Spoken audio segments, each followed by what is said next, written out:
Hi! ലുലുമ വ്ളോഗിലേക്ക് എല്ലാവർക്കും സ്വാഗതം. ഇന്ന് ഞാൻ ഉണ്ടാക്കാൻ പോകുന്നത് കണവ റോസ്റ്റാണ് കേട്ടോ. അതിന് കണവ നന്നായി കഴുകി വൃത്തിയാക്കി വെച്ചിട്ടുണ്ട്. അതിലേക്ക് വലിയുള്ളി 2 ഇഞ്ചി വെളുത്തുള്ളി പേസ്റ്റ്, തക്കാളി, കറിവേപ്പ് ഒക്കെ എടുത്തിട്ടുണ്ട് കേട്ടോ.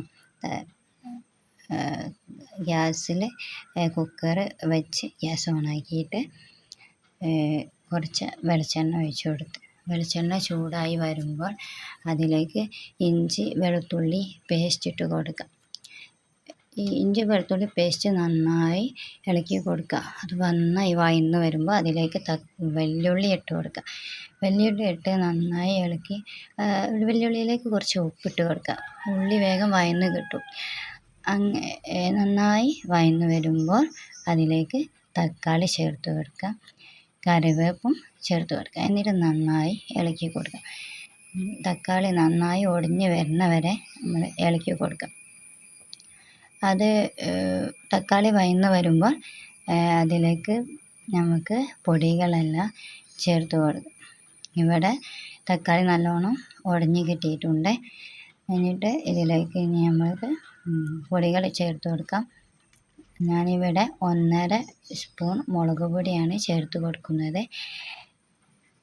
പിന്നെ 2 സ്പൂൺ മല്ലിപ്പൊടി, 1/2 സ്പൂൺ മഞ്ഞൾപ്പൊടി, 1/2 സ്പൂൺ കുരുമുളക് പൊടി,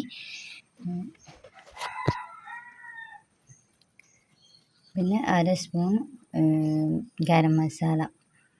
ഇവയെല്ലാം ചേർത്ത് ഈ പൊടിയുടെ പച്ചമണം മാറുന്ന വരെ നന്നായി ഇളക്കി കൊടുക്കണം. ഗ്യാസ് ഫ്ലെയിം സിമ്മിലാക്കണേ, അല്ലെങ്കിൽ അടിയിൽ പിടിച്ച് പോകും കേട്ടോ. മസാല വെള്ളം ഇല്ലാത്തതുകൊണ്ട് മസാല വേഗം അടിയിൽ പിടിച്ച് കൊടുക്കും. അതുകൊണ്ട് നന്നായി ഇളക്കി കൊടുക്കുക. എന്നിട്ട് അതിലേക്ക് ഞാൻ വൃത്തിയാക്കി വെച്ച കൂന്തൽ ഇട്ട് കൊടുക്കാം. നന്നായി ഇളക്കി കൊടുക്കാം. മിക്സ് ചെയ്ത് കൊടുക്കുക കേട്ടോ. കൂന്തലിന് മസാല എല്ലായിടും പിടിക്കട്ടെ. എന്നിട്ട് അതിലേക്ക് കുറച്ച് ചപ്പ് ഇട്ട് കൊടുക്കുക. ചപ്പും കൂടെ ഇട്ട് കഴിഞ്ഞതിന് ശേഷം കുറച്ച് വെള്ളം ചേർത്ത് കൊടുത്തിട്ട് നമുക്ക് കുക്കർ അടച്ച് വെച്ച് 5 വിസിൽ വരുന്ന വരെ വേവിച്ചെടുക്കാം. അപ്പോൾ 5 വിസിൽ കഴിഞ്ഞിട്ടുണ്ട്. ഇനി നമുക്കിത് തുറന്ന് നോക്കാം. അപ്പോൾ കണ്ടില്ലേ, അടിപൊളി കൂന്തൽ റോസ്റ്റ് ഇവിടെ റെഡി ആയിരിക്കുന്നു. ഇത് നല്ല ടേസ്റ്റാണ് കേട്ടോ. എല്ലാവരും ഉണ്ടാക്കി നോക്കണേ.